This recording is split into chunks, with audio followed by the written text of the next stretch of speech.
Olá, ouvintes, sejam muito bem-vindos a mais um episódio no nosso podcast interdisciplinar. Hoje vamos abordar um tema urgente e extremamente atual, como a desigualdade social, longe de ser uma falha do sistema, tornou-se uma verdadeira fonte de renda e lucros para determinados grupos, especialmente no contexto histórico e estrutural do Brasil. Para compreender essa realidade, é essencial voltarmos no tempo. A abolição da escravidão ocorreu em 1888, com a assinatura da Lei Áurea, que marcou o fim formal do regime escravocrata. No entanto, essa liberdade foi concedida sem qualquer reparação, acesso à terra, educação, direitos básicos a milhões de escravizados.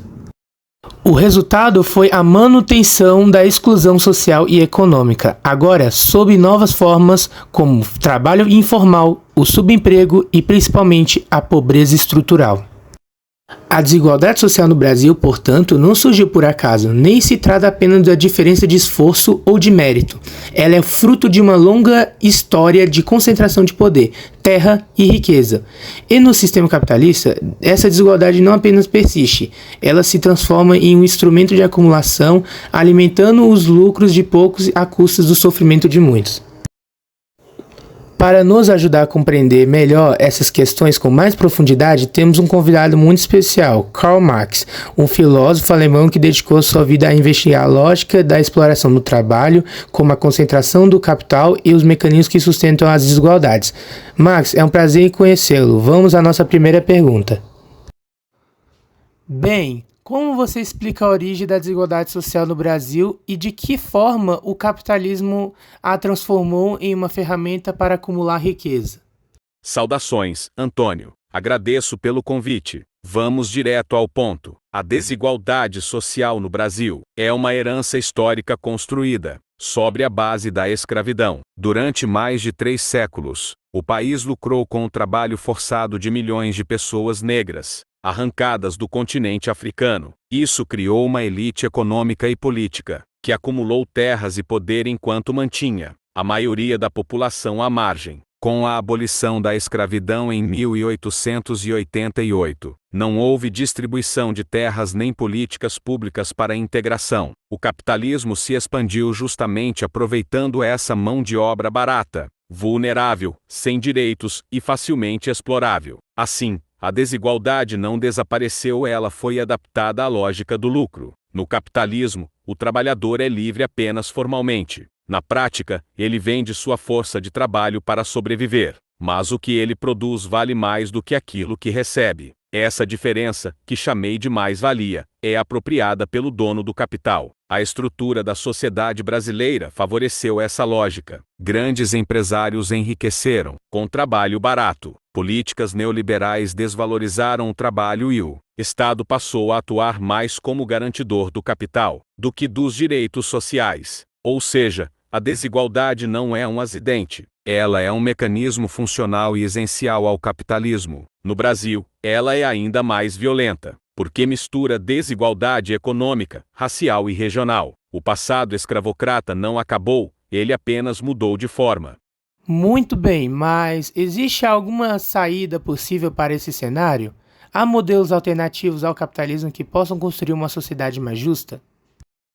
Uma ótima pergunta, Antônio. A saída exige consciência, organização e ruptura com a lógica atual. Durante séculos, muitos pensadores, inclusive eu, refletimos sobre formas alternativas ao capitalismo. Em minha obra O Capital, mostro que o capitalismo é um sistema contraditório. Ele produz abundância, mas gera pobreza. Produz tecnologia, mas nega acesso. É uma máquina de crescimento econômico, mas também de desigualdade. A alternativa que proponho é o socialismo não como um modelo engessado, mas como um processo de transformação da sociedade. No socialismo, os meios de produção seriam coletivos. A terra, as fábricas e as grandes empresas pertenceriam à sociedade organizada, e não a indivíduos que vivem da exploração do trabalho alheio. Isso não significa negar o esforço individual, mas sim abolir a herança da exploração, garantindo que o fruto do trabalho seja revertido para quem realmente produz.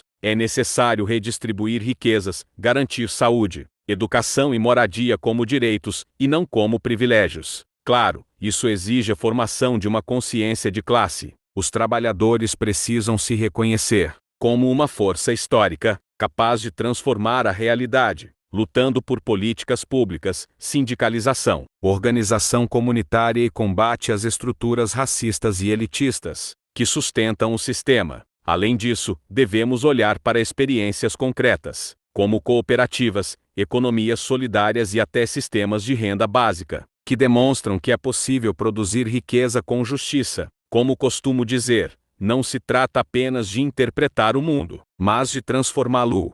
Bem, mas como a sua teoria da luta de classes ajuda a entender a desigualdade social do Brasil atual, especialmente entre ricos e pobres? Excelente pergunta. A teoria da luta de classes é central para entender o mundo, inclusive o Brasil atual. Toda sociedade dividida entre exploradores e explorados está em conflito, mesmo que esse conflito esteja, às vezes, invisível ou naturalizado. No Brasil, a elite econômica se sustenta sobre o trabalho precário e mal remunerado da maioria. Essa elite não quer perder privilégios por isso, reage sempre que há avanços sociais. Mas essa divisão não é apenas econômica. O Brasil carrega a marca do racismo estrutural. Os mais pobres são majoritariamente negros e indígenas. Os melhores bairros, cargos e salários seguem ocupados por uma minoria branca. A periferia não é só um lugar geográfico. É uma posição social construída pela exclusão. Minha teoria da luta de classes mostra que essas desigualdades não são naturais. Elas são fabricadas historicamente para manter o poder concentrado. Para transformar isso, é preciso mobilização popular,